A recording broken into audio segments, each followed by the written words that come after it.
Ang channel na ito ay naglalaman ng mga tunay na crime stories, mga kasong gumulantang hindi lang sa Pilipinas kundi pati sa iba't ibang bahagi ng mundo. Dito pag-uusapan natin ang mga misteryo, investigasyon at katarungang hinanap ng mga biktima. Isang kaso ng brutal na pagpatay ang yumanig sa Hong Kong noong 1999.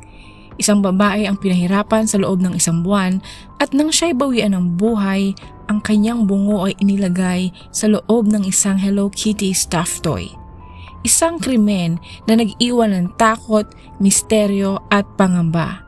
Ito ang kwento ng Hello Kitty murder. Si Fan Man Yi, 23 anyos na babae, ay lumaki sa mahirap na bahagi ng Hong Kong. Sa murang edad, inabandona siya ng kanyang pamilya at napunta sa isang bahay ampunan. Pagtungtong niya sa edad na 15 anyos, ay kinailangan niyang lisanin ang ampunan at mamuhay ng sarili. Dahil sa kahirapan, napunta siya sa maling landas at nalulong sa droga. Upang matustusan ang kanyang mga pangangailangan, siya ay naging sex worker. Nagtrabaho siya sa isang bahay aliwan at doon ay nakilala niya ang kanyang mapapangasawa na isa ring drug addict.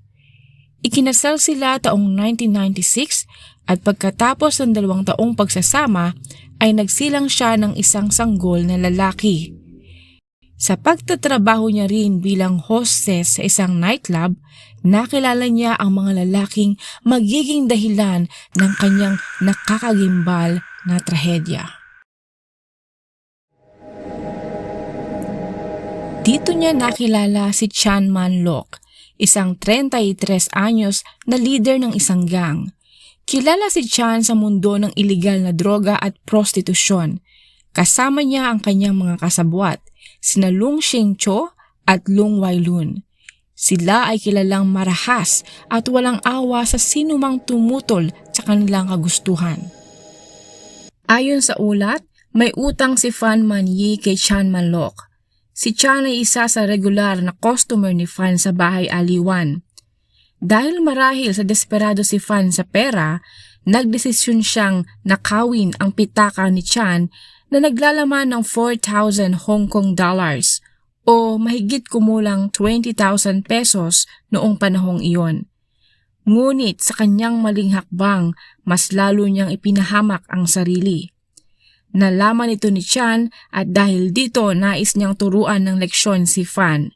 Isang leksyon na walang makakalimot.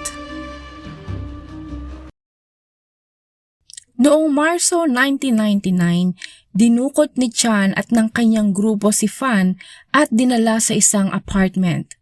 Sa unay nais lamang ni Man na ipasok sa prostitusyon si Fan upang mabayaran nito ang perang kinuha sa kanya kasama ng interest. Ngunit, kalaunay naisip niya na hindi sapat yon. Sa loob ng 1 buwan, iginapos nila ang babae at ginawang alipin. Hindi lamang siya binugbog, kundi tinorture sa hindi maisip na paraan. Di umano, pinapakain siya ng mga tira-tirang kanin na may ihi. Pinapalo siya ng metal rods at wire. Kinuryente siya. Pinapalundag siya ng paulit-ulit hanggang sa hindi na siya makatayo. At ang pinakamalupit, naging laruan siya ng 3 lalaki. Matapos ang napakatinding pahirap, hindi na kinaya ni Fan Man Yi ang sakit. Noong April 1999, siya ay pumanaw sa loob ng madilim na apartment. Ngunit imbis na itigil ang kanilang kasamaan, mas lalo nilang pinaglaruan ang kanyang bangkay. Ginamit nila ang katawan ni Fan upang subukan ang kanilang diskarte sa pagtatago ng ebidensya.